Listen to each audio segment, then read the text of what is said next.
When a subscription renewal fails, you didn't lose a customer who decided to leave. You lost one who wanted to stay, but their card just didn't go through.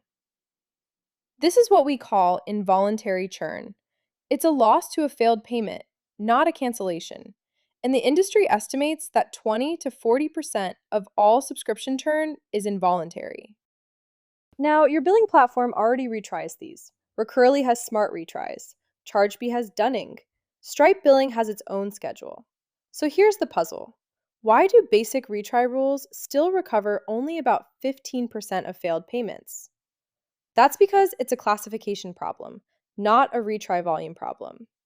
A failed payment isn't one event, it's at least three: insufficient funds, a soft decline, or a hard decline. And one retry strategy can't fix all three. So let's take those three because each one needs a different retry. Insufficient funds is the biggest bucket by far. When Tranky looked at more than 5 million failed subscriptions, it was the single largest cause, about 40% of all failures. The card is totally fine, it's just that the money isn't there yet. So the fix isn't to retry harder, it's to retry later, after the next paycheck lands. Soft declines are the transient ones, a timeout or a network blip. Those usually clear if you just retry at a smarter moment. Hard declines look final, and some are, but a lot of them are false positives, a fraud filter tripping on a good charge. So how do you catch those? You go back through history. You compare the decline to past ones from the same issuer and bin range, and you only retry the ones that look like a false positive you've seen before. So a failed payment isn't one problem, it's three, each with its own fix, which raises the obvious question: where does the system that sorts them actually live? Hyperswitch Revenue Recovery is a dedicated recovery layer that sits between your billing platform and your payment connectors. Most stacks only have the other two layers, and that's the gap. On one side is your subscription layer, your biller. That's a SaaS tool like Recurly, Chargebee, or Stripe Billing, or an open source biller, or something custom in-house. Whatever it is, it owns the subscription and the dunning. On the other side are your payment connectors, a PSP, an orchestrator, or a custom payment setup. They own the actual authorization. From there, revenue recovery takes over. It works out what kind of failure it's dealing with, decides how and when to retry, and fires that retry back through the connector side. And the second a retry goes through, it writes the result back to your billing platform, so the subscription quietly flips out of the failed state on its own. The timing is the whole point.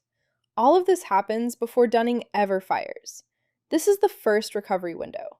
Before the emails, before the grace period, before anyone gets shut off. If revenue recovery clears the payment here, your customer never even knows there was a problem. And setting it up is light. You connect both sides once.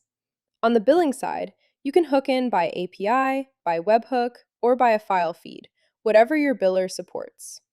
The one thing to remember, it needs both sides connected. The payment side to actually run the retry, and the billing side to write the win back. Okay, so it sits in the middle and watches both sides. But the moment a charge fails, how does it actually decide whether to retry and when? Hyperswitch decides whether and when to retry by calling a decision engine, then enforcing retry caps per card network. Here's what it sends.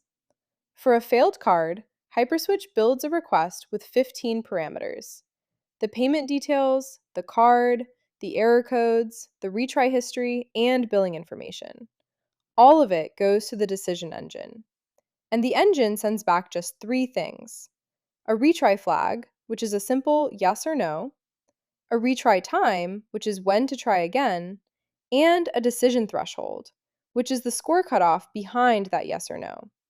If that gRPC call ever fails, it defaults to not retrying, so an outage can never trigger a bad retry. On top of all that, there's a safety rail. Hyperswitch caps how many times it'll retry on each card network, and those limits live in a config. MasterCard, for example, gets 10 tries a day and 35 over 30 days. Visa, Amex, and Discover get 20 and 20. So the engine picks the smartest moment to retry, and the caps make sure it never pushes past what the networks actually allow. And that right there is the difference from a fixed schedule. A fixed schedule just fires on day 1, day 3, day 5, no matter what's going on. The decision engine is smarter than that. It looks at why the charge failed and how many tries you've already burned, and it drops the next attempt exactly where it's most likely to go through. Now, of those 15 signals, one pair matters more than the rest, and it's where most retry systems quietly go wrong. The first is the decline code. What happened? In Hyperswitch, that's network decline code, the issuer's 2 to 4 digit code. The catch is, it often collapses to a generic do not honor, which tells you basically nothing. The second is the advice code, what to do about it. That's network advice code, writing right alongside, and it tells you whether to retry, wait, or stop. Here's the trap. If you read only the decline code and ignore the advice code, you'll retry payments the network told you not to, and you burn attempts against those per network caps. So Hyperswitch decides whether a hard decline is really terminal from the gateway status mapping record, its error category, not from some raw string. Reading the signal is half the job. The other half is having somewhere to retry to. Hyperswitch gives the engine 3 levers to widen recovery. First, hard decline retries, the false positive recovery we just talked about, driven by that gateway status mapping category. Second, partial authorization. If the account is a little short, it captures what's there instead of failing the whole charge. That's a real toggle, enable partial authorization, on the recovery invoice. And third, multi-token retries. If the customer has more than one card on file, Hyperswitch ranks them and picks the one with the earliest viable retry time, so a declined primary can quietly fall back to another card. So that's what it does under the hood. Turning it on is almost boringly simple. Let me show you what this looks like in the dashboard. The whole thing is no code, and it comes down to 3 connections. First, your payment processor. Say it's Stripe. You drop in your Stripe keys, and Hyperswitch hands you back a webhook URL. You paste that URL into your Stripe dashboard, and now Stripe tells Hyperswitch the instant a charge fails. Second, your billing engine. That's Chargebee or another biller or custom billing. You give it the billing credentials, and you set up a second webhook on that side. This is the connection that lets Hyperswitch mark the invoice paid and keep the subscription alive once it recovers the payment. Third, your recovery settings, when to start retrying, and your budget for hard decline retries. And that's it. No code, no API contract. The moment you finish, the engine starts watching for failed payments and recovering them on its own. Here's what actually matters on this screen. Let's start with total declines and how many of those payments you recovered. Then, the money, what you spent on hard decline retries against what you pulled back. There are also the invoices still sitting in the retry cycle. And the one that matters most, recovered MRR, the monthly recurring revenue you saved. This chart is the whole idea in one picture. A static schedule spreads its retries out evenly, with no clue when the customer actually has money. Smart Recovery clusters its retries right on the success peaks. And this is the model itself. Take insufficient funds. At the top level, it's just noise. There's nothing to act on.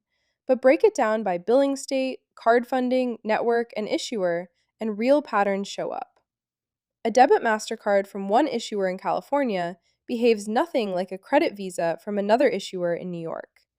The model learns each group from your own history and retries each one at its own best moment. So, to wrap up, involuntary churn isn't a retry volume problem. It's a classification problem. Whether it's insufficient funds, a soft decline, or a hard decline, most of it is recoverable. And that's the whole job of a recovery layer. Recurly, Chargebee, and Stripe Billing own the subscription. Your PSP owns the authorization. And Hyperswitch Revenue Recovery sits in between, owning the one question neither of them was built to answer.